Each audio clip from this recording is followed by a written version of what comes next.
When you wake up in the morning, you see the light from the star closest to Earth. This star was formed 4.6 billion years ago. The Sun is a medium-sized star and uses nuclear fusion to stay lit. Stars are formed because matter clumps together from the way gravity pulls matter together. As more and more matter clumps together, the matter will get hotter and begin to rotate. After a few million years, stars will be 7 million Kelvin or enough to fuse hydrogen. Kelvin is the same as Celsius, but there are no negatives, only zero. Once heat is accomplished, hydrogen atoms will combine to form helium atoms.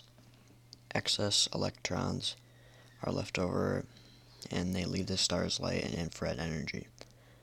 The helium atoms will then begin to fuse and form beryllium and carbon-12. The Sun in our solar system can keep fusing until it stops at iron. Only larger stars like red giants can fuse farther than this.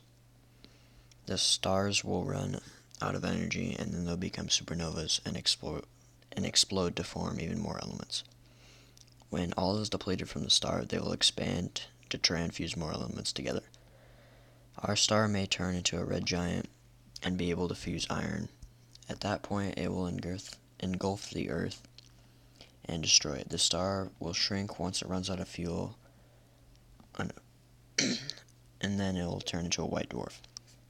White dwarfs give off 1/10 of the energy of our sun. They will eventually turn into a black dwarf and cool down until you can't see them anymore.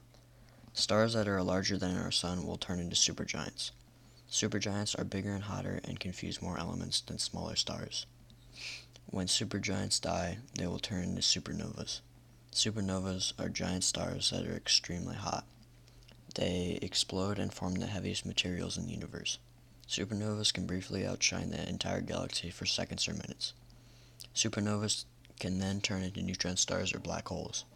Neutron stars are small and extremely dense, but they are not as dense as black holes. They have strong magnetic fields and give off lots of radiation. Neutron stars combine electrons and protons to form neutrons, giving them their name.